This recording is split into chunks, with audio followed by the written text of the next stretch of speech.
दोस्तों BCom first semester के लिए बिजनेस ऑर्गेनाइजेशन की ये क्लास आपकी परसेंटेज में 4 चांद लगाने का काम करेगी। भाई साहब यूनिट 2 को आज हम पूरा डिस्कस कर देंगे, एक भी चीज़ नहीं बचेगी। शॉर्ट प्रश्न और लॉन्ग प्रश्न दोनों टाइप के प्रश्नों को आपके लिए डिस्कस किया जाएगा। स्पेशल इस क्लास को आपके फर्स्ट सेमेस्टर के अकॉर्डिंग डिज़ाइन हमने किया है। साथ ही में पूरी यूट्यूब पर सबसे दमदार और सरदार कंटेंट देने का जो दावा रहता है उसी के क्रम में आज की ये क्लास रहेगी।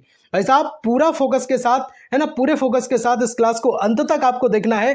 बीच में जो बच्चा क्लास को छोड़ देगा फिर मेरी गारंटी नहीं है। सबसे पहले शॉर्ट प्रश्नों को हम डिस्कस कर लेते हैं, उसके बाद लॉन्ग प्रश्नों को हम समझेंगे। बात करेंगे पहले प्रश्न की। फोकस बनाइएगा, प्रमोशन ऑफ बिजनेस से आप क्या समझते हैं। देखिएगा प्रमोशन ऑफ बिजनेस क्या होता है, तो भाई इसका अर्थ होता है कि नए व्यवसाय की स्थापना के लिए जो प्रारंभिक गतिविधियां हैं, जैसे विचार का चयन, पूंजी जुटाना, स्थान का चुनाव, पंजीकरण और व्यवसाय का शुभारंभ करना, ये महत्वपूर्ण रोल प्ले करती हैं। अब आप कहेंगे सर कैसे, तो देखिएगा विचार का चयन करने का अर्थ है कि आपको व्यवसाय का चयन करना पड़ेगा कि आप बिजनेस करना कौन सा चाहते हैं। आपके माइंड में तरह तरह के विचार आते हैं कि क्या मैं पानी की बोतल का बिजनेस स्टार्ट कर दूं, क्या मैं कपड़े का बिजनेस स्टार्ट कर दूं, या मैं अगरबत्ती वाला बिजनेस स्टार्ट कर दूं, या मैं किसी भी प्रकार का कपड़ों का बिजनेस स्टार्ट कर दूं। तो किसी भी प्रकार का ऐसा बिजनेस जो आपके लिए परफेक्ट है, जो आप कर सकते हैं, जिसके लिए आपके पास पर्याप्त पूंजी की व्यवस्था है, ऐसे व्यवसाय का चुनाव आपको सबसे पहले करना पड़ेगा। फिर दूसरे स्थान पे आती है भाई पूंजी, है ना। पूंजी को आप जिस व्यवसाय का आप चुनाव कर लिया है, आपने जो व्यवसाय आप करना चाह रहे हैं, उसके लिए आपके पास पर्याप्त धन की व्यवस्था होनी चाहिए। तीसरी चीज़ होती है स्थान का चुनाव, ये ज़्यादा मैंडेटरी है। आप अपनी लोकेशन आपकी इस तरह से होने चाहिए, जो आपका प्लांट लेआउट है वो इस तरह से होना चाहिए कि भाई वहाँ पे ज़्यादा से ज़्यादा लोगों की मौजूदगी होती हो, ज़्यादा से ज़्यादा लोग खरीदारी करने आ सकते हो, है ना। इस तरह के स्थान का आप चुनाव करें जहाँ पे वो चीज़ जिस चीज़ का आप बिजनेस स्टार्ट कर रहे हैं, तो उस चीज़ का लोगों में अभाव हो, उनको उस चीज़ की ज़रूरत हो, है ना। तो ऐसे स्थान का आप चुनाव करेंगे। पंजीकरण की मैं बात करूँगा तो भाई पंजीकरण आपको दुकान का लेना पड़ेगा, जो GISTN नंबर होता है। व्यवसाय का आपको शुभारंभ करना है ना, व्यवसाय आप शुभारंभ करेंगे। आजकल क्या होता है कि भाई नेता लोगों को बुला लेते हैं, है ना, अपना जो फीता है रिबन काटने के लिए। तो भाई आप कोशिश करें कि ज़्यादा से ज़्यादा आपके कस्टमर्स आएँ, है ना, और अपने व्यवसाय को इस तरह से बनाएं कि लोगों में क्या बने, विश्वसनीयता बने। चलेंगे, बात करेंगे प्रश्न नंबर 2 की। उम्मीद करता हूं कि आपने ये चीज़ समझी होगी, है ना। व्यवसाय का जो आप चयन करेंगे तो उसके लिए आपको बहुत सारी चीज़ों का ध्यान करना पड़ेगा। देखिएगा नए व्यवसाय की स्थापना करते समय किन बातों पर आपको विचार करना चाहिए, तो सबसे पहले हम समझेंगे कि भाई स्थान का चुनाव। ठीक है, स्थान का चुनाव आपको करना पड़ेगा कि भाई अपना जो बिजनेस है वो किस लोकेशन पे आप डाल रहे हैं। भाई पूंजी की व्यवस्था आपके पास पर्याप्त होनी चाहिए। कच्चा माल व मशीनरी, इसकी व्यवस्था आपके पास होनी चाहिए कि आप माल कहाँ से लाएंगे, कहाँ से देखो लाएंगे कहाँ से और बेचेंगे कहाँ, इस चीज़ की पूरी जानकारी आपके पास होनी चाहिए। बाजार की उपलब्धता है या नहीं है, वो सब चीज़ें, सरकारी नीतियाँ और जो कानूनी नियम है, हमें गाइडलाइंस के अकॉर्डिंग ही हमें काम करना चाहिए, है ना। लीगल वर्क करेंगे हम, इलीगल नहीं करना है। देखिएगा एक सफल व्यवसायी के गुण को यहाँ पे आपको समझाने को कहा गया है, समझेंगे एक बार। सफल जो व्यापारी होता है, सबसे पहली चीज़ होती है नेतृत्व की क्षमता, है ना। क्या चीज़ होती है, नेतृत्व की क्षमता। बहुत बढ़िया। जोखिम उठाने की शक्ति, यानी कि रिस्क लेने की पावर। अगर आप में रिस्क लेने की पावर नहीं है, है ना, कोई चीज़ बहुत सारी ऐसी चीज़ें होती है बिजनेस में, अप्स एंड डाउन्स आते हैं, है ना, प्रॉफिट एंड लॉसेस होते हैं, तो उनमें जोखिम उठाने की शक्ति आपके पास होनी चाहिए। दूरदर्शिता, ऐसा नहीं कि आप एक बिजनेस परंपरागत चला आ रहा है तो भाई चला आ रहा है, उसको नए नए तरीके से अपडेट करना। जिस तरह से आज डिजिटलाइजेशन आजकल हो गया है, लोग जो है ई-कॉमर्स साइट पे ज़्यादा अपनी रुचि दिखा रहे हैं चीज़ों को लेने में, तो फिर आप शॉप को, अपनी दुकान को, अपने व्यवसाय को क्या करेंगे, वहाँ पे भी कनेक्ट करेंगे। भाई ईमानदारी और विश्वास, ये बड़ी चीज़ होती है ना, लोगों का विश्वास जीतना और ईमानदारी से अपना काम करना। तो ये क्या है, ये भी बहुत ज़्यादा आवश्यक गुण व्यवसायी के पास होनी चाहिए। निर्णय लेने की क्षमता, डिसीजन टेकिंग पावर आपके पास होनी चाहिए। ऐसा नहीं कि भाई आप कोई भी निर्णय ले रहे हैं, बहुत टाइम बाद ले रहे हैं, है ना, ऐसा नहीं, तुरंत डिसीजन लीजिए, है ना, क्या आपको करना है क्या नहीं करना है। बात करेंगे प्रश्न नंबर 4 की, सोल प्रोप्रिएटरशिप क्या होती है? देखिएगा, प्रोप्रिएटरशिप का अर्थ होता है मालिक, है ना। ऐसा व्यवसाय जो एक ही व्यक्ति का स्वामित्व हो और वही क्या है, पूरा नियंत्रण रखता हो तथा लाभ हानि का पूरा जिम्मेदार वही होता हो, तो उसको क्या कहते हैं भाई? सोल प्रोप्रिएटरशिप कहते हैं। ठीक है, उम्मीद करता हूं कि ये बात आपके माइंड में फिट हो गई होगी साहब। बात करेंगे 5वें प्रश्न की, लेकिन अगर वीडियो को लाइक नहीं किया है तो फिर ये बेईमानी है ना। इससे पहले की क्लास में हमने यूनिट 1 को हमने डिस्कस किया था, है ना। आगे आने वाली क्लास में यूनिट 3 और 4 मिल जाएगी। तो बिजनेस ऑर्गेनाइजेशन जो व्यावसायिक संगठन है, इसमें 4 ही यूनिट हैं। बाकी आपकी अगली जो बुक है उसको हम डिस्कस करेंगे। प्लेलिस्ट बनी हुई है, आप प्लेलिस्ट विजिट कर सकते हैं और सब्सक्राइब करके आप टेंशन फ्री हो सकते हैं अपनी VA VSC VCOM सबसे। ठीक है, सब्सक्राइब कर लो, जुड़ जाओ। ग्रेजुएशन का अर्थ ही होता है aim with some study platform. गुणवत्ता से आज तक ना समझौता किया है, ना ही कभी करेंगे। बात करेंगे 5 नंबर प्रश्न की, पार्टनरशिप से आप क्या समझते हैं? देखिएगा, जब 2 से 50 व्यक्ति मिलकर लाभ कमाने के उद्देश्य से व्यवसाय चलाते हैं तो उसको भैया पार्टनरशिप कहते हैं साहब, है ना। पार्टनरशिप मैं कहता हूं बड़ी सोच समझ के साथ करनी चाहिए, ऐसी पार्टनरशिप नहीं करनी चाहिए। देखिएगा, ज्वाइंट स्टॉक कंपनी की परिभाषा भाई बताओ क्या है? ज्वाइंट स्टॉक कंपनी क्या है? तो यह एक कृत्रिम व्यक्ति है जिसे कानून द्वारा बनाया जाता है, जिसका अस्तित्व जो है उसके सदस्यों से अलग होता है और जिसके मालिक जो है वो शेयरधारक होते हैं। तो ये क्या है? ज्वाइंट स्टॉक कंपनी इसको कहते हैं। बहुत बढ़िया। अच्छा, कोऑपरेटिव सोसाइटी क्या है? समझेंगे। पूछा जाता है प्रश्न आपके एग्जाम में कि भाई बताओ कोऑपरेटिव सोसाइटी क्या है? यह एक क्या है? स्वैच्छिक संगठन है ना। स्वैच्छिक संगठन है जिसमें लोग मिलकर अपनी आर्थिक और सामाजिक आवश्यकताओं को पूरा करने के लिए जो क्या करते हैं, तो भाई आप कहेंगे सर कार्य करते हैं, है ना। तो ये क्या है? कोऑपरेटिव सोसाइटी हो जाएगी। चलेंगे, एक सिंपल से प्रश्न की बात करेंगे। प्राइवेट कंपनी और पब्लिक कंपनी में 2 अंतर बता दो, है ना। प्राइवेट कंपनी क्या है और भैया आपकी पब्लिक कंपनी क्या है? समझेंगे एक बार। देखिएगा, प्राइवेट कंपनी जो होती है वो 2 से लेके 200 सदस्य इसमें शेयर ट्रांसफर नहीं कर सकते, है ना। 2 से लेके 200 सदस्य होते हैं और शेयर ट्रांसफर नहीं कर सकते। अच्छा, पब्लिक कंपनी में क्या है? 7 से अनलिमिटेड सदस्य होते हैं और शेयर जो है स्वतंत्र रूप से ट्रांसफर हो सकते हैं। यही सबसे बड़ा अंतर होता है प्राइवेट कंपनी और पब्लिक कंपनी में। ठीक है, चलेंगे यहाँ पे। अच्छा, पब्लिक कंपनी में जो है गवर्नमेंट का शेयर कितना रहता है? एक बार जल्दी से हमें कमेंट में बताएंगे अगर किसी को पता हो तो, है ना। जल्दी से आप कमेंट में बताओ। अगर किसी को नहीं पता है तो यूनिट 1 देख लो, मैंने उसमें बताया है। बात करेंगे प्रश्न नंबर 9 की, 1 पर्सन कंपनी, है ना। OPC क्या है? देखिएगा, यह एक ऐसी कंपनी है जिसमें केवल एक व्यक्ति मालिक होता है और उसे लिमिटेड लायबिलिटी का लाभ मिलता है। तो ये क्या है भैया? 1 पर्सन कंपनी। OPC की यहाँ पे बात हो रही थी। चलेंगे यहाँ पे बात करेंगे लॉन्ग प्रश्नों की। समझेंगे एक बार, दीर्घ उत्तरी प्रश्न हम समझ लेते हैं। छपा मिलेगा सीधा प्रश्न, ये ना समझना कि सब हल्के में ले जाओ तुम क्लास को।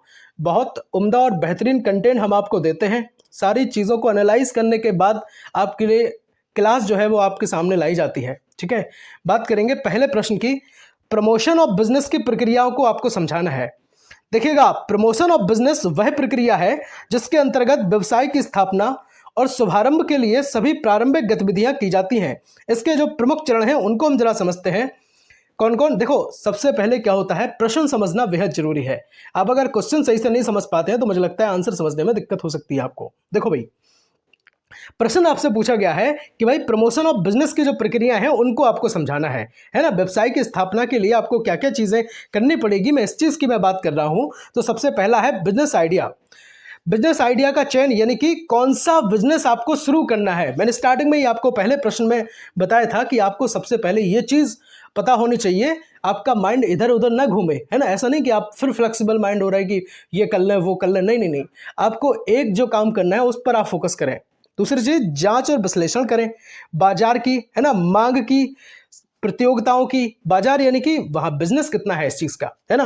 दूसरी चीज मांग, यानी कि डिमांड कितनी है ना। जो आप बिजनेस स्टार्ट कर रहे हैं उसकी डिमांड ही नहीं है लोगों में। जिस एरिया में आप बिजनेस स्टार्ट कर रहे हैं वहां लोग उस चीज को खरीदना नहीं चाह रहे, तो फिर आपका बिजनेस मुझे लगता है फेल हो जाएंगे।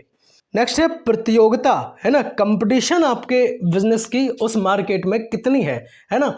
यानी कि कंपटीटर को आप मात कैसे दे सकते हैं, इस चीज। लागत और जोखिम का आपको संपूर्ण अध्ययन होना चाहिए, है ना, कि लागत कितनी आएगी, इसमें रिस्क कौन से उठाने पड़ेंगे हमें, है ना, वो सब आपको सोचना पड़ेगा। वित्तीय योजना, भाई साहब कोई भी बिजनेस स्टार्ट कर रहे हैं, पूंजी जुटाने की व्यवस्था आपके पास नहीं है तो आपको ये चीज़ समझनी पड़ेगी कि हमें पर्याप्त पूंजी की हमारे पास व्यवस्था हो। ठीक है, कच्चा माल कहाँ से लाएं, क्या व्यवस्था करें, मशीनरी कौन सी लगेगी, सब चीज़ की व्यवस्था आपको पता होना चाहिए, है ना। या फिर आप डायरेक्ट होल एंड सेल का बिजनेस करते हैं कि आप कहीं से खरीद के लाते हैं फिर आप बेचते हैं, बीच का जो आप प्रॉफिट वो कमाते हैं, तो उस चीज़ के बारे में भी आपको पता होना चाहिए कि हमें कितना मार्जिन वहाँ पर मिलेगा। ठीक है, स्थान और मशीनरी का जो चयन है वो व्यवसाय के लिए उपयुक्त स्थान और संसाधन चुनना, ये चीज़ भैया स्थान में कहता हूँ बहुत महत्वपूर्ण चीज़ है ना। आप जहाँ पे लोकेशन नहीं है, मार्केट नहीं है, लोग नहीं आते जाते हैं, कम आते जाते हैं, या फिर जहाँ पे आपने दुकान खोली है वहाँ पे जिस व्यवसाय की आपने दुकान खोली है, व्यवसाय आपने डाला है उस चीज़ की डिमांड प्रॉपर उस एरिया में कम है अगर,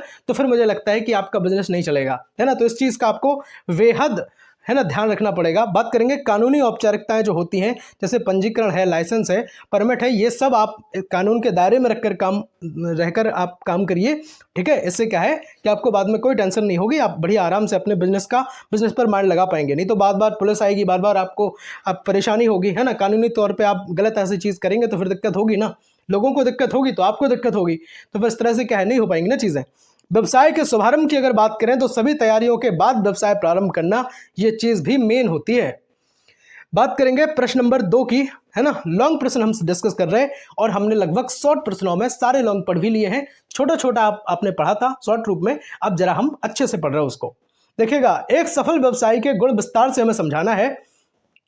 भाई सफल व्यवसायी में केवल पूंजी लगाने की क्षमता नहीं होनी चाहिए। ऐसा नहीं कि कोई कहे कि भाई मेरे पास 10 लाख रुपए हैं, मैं फलाना बिजनेस स्टार्ट कर सकता हूं। भाई साहब, आप बिजनेस स्टार्ट भले ही कर दो, लेकिन बिजनेस को आप चला नहीं सकते अगर आपके पास नॉलेज नहीं है तो। ठीक है, तो मुझे लगता है सफल व्यवसायी में केवल पूंजी लगाने की क्षमता नहीं होनी चाहिए, बल्कि उसमें प्रबंधन नेतृत्व का गुण भी होना चाहिए। ये बेहद जरूरी चीजें होती हैं। देखेंगे कैसे, देखिएगा, नेतृत्व की क्षमता में कर्मचारियों को प्रेरित करना। आप जितने एम्प्लॉय आपने लगाए हैं उनको आप प्रेरित करें, उनको समय समय पर उनकी अनुशंसा प्रशंसा सब चीज़ें करते रहें।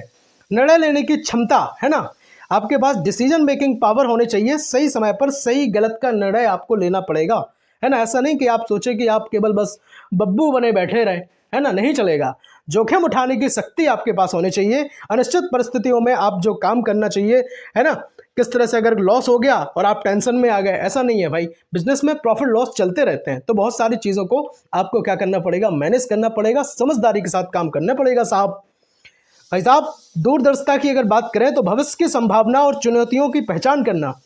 5 की बात करेंगे तो ईमानदारी और विश्वास। भाई साहब, बहुत जरूरी आवश्यकताएं हैं ये, ईमानदारी और विश्वास। आपने देखा होगा कई शॉप पे आप जब कोई सामान लेने जाते हैं तो सामने वाला क्या होता है, 2 तरह के आपने दुकानदार देखे होंगे। कैसे कैसे, एक तो देखा होगा कि कोई आपसे बड़े प्रेम से बात करता है, आप जैसे ही पहुंचे, हाँ बताओ भाई क्या दिखा दें, है ना, बहुत अच्छे से प्रेम से चीज़ें। और एक देखा होगा जो झल्ला के बात करता है कि नहीं, बताओ अच्छा लेना नहीं है तो फिर क्यों आ गए, है ना, लेना नहीं है, ये इतने का ही मिलेगा, आपको लेना हो लो, नहीं लेना हो ना लो। तो इस तरह की जो बातें करते हैं तो फिर मुझे लगता है कि ग्राहक एक बार तो पहुंच गया, दूसरी बार कहेगा कि बस सीताराम है सबसे। तो ईमानदारी और विश्वास ये बड़ी चीज़ें होती हैं। ग्राहकों और निवेशकों का भरोसा जीतना, ये बड़ी बातें हैं। संचार कौशल की अगर मैं बात करूं तो दूसरों से अच्छे संबंध जो है वो स्थापित आप करेंगे तो लोग आपको पहचानेंगे, आपकी दुकान की वैल्यू बनेगी और आपका व्यवसाय जो है वो ब्रांड बनेगा साहब। उम्मीद करता हूं कि आपको एक एक बात माइंड में आपके फिट कर पा रहा हूँगा मैं, है ना। इन गुणों के बिना किसी व्यवसाय की दीर्घकालीन सफलता जो है वो संभव नहीं है साहब। ठीक है, अच्छा, लॉन्ग टाइम के लिए अगर आपको अपना व्यवसाय चलाना है तो फिर ये सब गुण आपके पास होने ही चाहिए। और अगर आपको लॉन्ग टाइम के लिए नहीं चलाना ना, थोड़े टाइम के लिए आपको चलाना है तो भले ही फिर स्टार्ट कर दो। चलिएगा, फॉर्म ऑफ बिजनेस ऑर्गेनाइजेशन की व्याख्या आपको करनी है। बताइएगा, व्यवसाय संगठन मुख्य रूप से 4 प्रकार के होते हैं, है ना। व्यवसाय संगठन मुख्य रूप से कितने प्रकार के होते हैं, तो आपने कहा सर 4 प्रकार के। कौन कौन से, देखिएगा, पहला है एकल स्वामित्व, है ना, सोल प्रोप्रिएटरशिप। क्या होती है, तो ये होता है एकल स्वामित्व। मैंने बताया था केवल एक ही व्यक्ति होता है जो मालिक है, विशेषता है एक ही मालिक है, स्वतंत्र निर्णय वो ले सकता है। कोई भी काम करना है ना, कोई भी रिस्क लेनी है तो वो खुद का निर्णय उसका रहेगा, ऐसा नहीं कि दूसरे से नहीं पूछना है उसको। फायदे, सरल स्थापना है, अधिक गोपनीयता रहती है, किसी चीज़ की टेंशन नहीं है। नुकसान, सीमित पूंजी है और असीमित दायित्व होते हैं। बस क्या है कि दायित्व उसके पास बहुत होते हैं, है ना, रिस्पॉन्सिबिलिटी बहुत होती है। और जो व्यक्ति अपना व्यवसाय स्टार्ट कर रहा है उसके पास पूंजी क्या है, लिमिटेड होती है। बस यही इस चीज़ के कौन से बाकी नुकसान है, बाकी बहुत अच्छी अच्छी चीज़ें होती हैं कई चीज़ों की। देखिएगा हर चीज़ में प्रॉफिट लॉस होते हैं, हर चीज़ की में लाभ होते हैं, हानियाँ होती हैं, सब चीज़ें होती हैं। समझदारी से बस आप अपना काम करें। पार्टनरशिप की बात करें, साझेदारी की बात करें तो भाई विशेषता इसकी यह है कि 2 से 50 सदस्य तक इसमें होते हैं। लाभ हानि का बंटवारा सबका होता है। भाई हानि हो गई तो भी सब झेलेंगे, है ना, लाभ हो गया तो सब में बटेगा। ठीक है, फायदे क्या क्या हैं तो भाई अधिक पूंजी, ठीक है, अधिक पूंजी इसमें आप लगा सकते हैं। देखो वो कहते हैं ना, ज़्यादा पैसा लगाओगे तो ज़्यादा पैसा बनेगा। विभिन्न कौशल यहाँ पे जो चीज़ें होती हैं वो होती हैं। नुकसान क्या है, आपसी बस विवाद होता है इसमें। असीमित दायित्व इसमें भी होते हैं लेकिन आपसी विवाद बहुत ज़्यादा होता है, इसलिए पार्टनरशिप बड़ी सोच समझ के करनी चाहिए साहब। चलेगा, बात करेंगे तीसरे पॉइंट की, ज्वाइंट स्टॉक कंपनी, संयुक्त पूंजी कंपनी। विशेषताएं क्या क्या है, कानून द्वारा गठित होती है, अलग कानूनी अस्तित्व होता है। फायदे इसके होते हैं, बड़ी पूंजी होता है, सीमित दायित्व होते हैं, सतत अस्तित्व होता है। नुकसान, कानूनी जटिलताएं होती हैं, निर्णय लेने में इसमें देरी हो सकती है। अच्छा, चौथे की बात करेंगे, जो सहकारी संस्था है, कोऑपरेटिव सोसाइटी। विशेषता, सदस्य प्रधान होता है इसमें, सेवा हेतु कार्यरत होता है।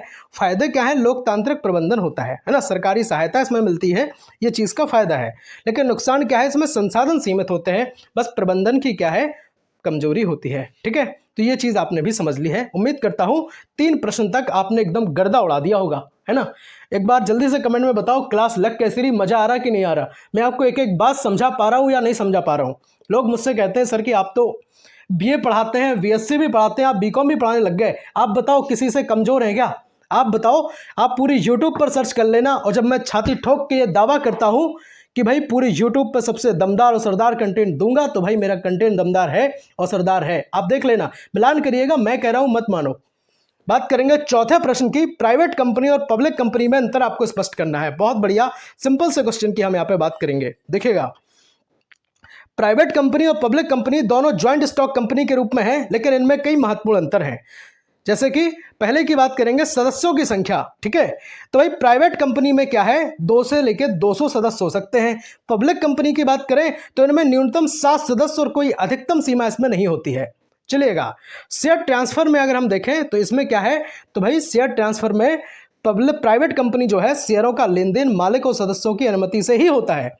ठीक है, प्राइवेट कंपनी में जो मालिक हैं, सदस्य हैं, सबकी अनुमति से होता है। शेयर आसानी से बेचे नहीं जा सकते। अच्छा, पब्लिक कंपनी में क्या है, शेयर बाजार में किसी को भी बेचे जा सकते हैं, शेयर स्वतंत्र रूप से ट्रांसफर किए जा सकते हैं। तो ये चीज़ क्या है भाई, ये पब्लिक और प्राइवेट कंपनी में शेयरों का आपसी क्या है भाई, आपसे डिसीजन होता है।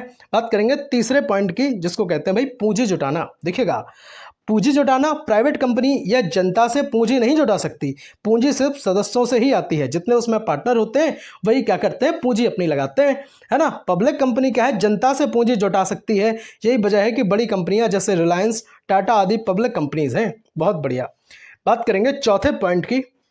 देखिएगा, हम प्राइवेट और पब्लिक कंपनी में अंतर हम समझ रहे हैं। क्वेश्चन को मत भूल जाना, बस समझते हुए चलना, और भाई साहब नोट्स बनाते चलो। ये ऐसा मत करना कि आप नोट्स ना बनाए, केवल क्लास देखते रहें। नोट्स आप बना लो, एग्जाम टाइम में वॉन बीटा का काम करेंगे ये नोट। नियंत्रण और प्रबंधन, कंट्रोल एंड मैनेजमेंट की अगर बात करें तो प्राइवेट कंपनी जो होती हैं, मालिक या सीमित सदस्य द्वारा नियंत्रण आसान होता है। पब्लिक कंपनी में कई शेयर धारक होने की वजह से निर्णय लेने में क्या है, समय लगता है, टाइम यहाँ पे लगता है। चलिएगा, बात करेंगे कानूनी पहचान, लीगल स्टेटस में। भाई प्राइवेट नाम के अंत में प्राइवेट लिमिटेड लगता है, और पब्लिक कंपनी में क्या है, नाम के अंत में केवल लिमिटेड आता है, प्राइवेट नहीं आता है साहब। असर और उदाहरण जरा हम एक बार समझते हैं। देखिएगा, प्राइवेट कंपनी छोटे परिवार या दोस्तों के व्यवसाय के लिए उपयुक्त होती है। पब्लिक कंपनी जो है बड़े उद्योगों, ऐसे बिजनेस के लिए उपयुक्त है जिसमें क्या है, बहुत बड़ी पूंजी जुटानी हो, उसके लिए आप पब्लिक कंपनी खोलें, और छोटी छोटी कंपनियां प्राइवेट कंपनी आप खोल सकते हैं। प्राइवेट कंपनी में नियंत्रण आसान होता है, निर्णय जल्दी होते हैं, लेकिन पूंजी सीमित नहीं होती। पब्लिक कंपनी क्या है, पब्लिक कंपनी में पूंजी जुटाना आसान है, लेकिन प्रबंधन जटिल हो जाता है। ये मुख्य बात मैंने आपके माइंड में फिट कर दी है।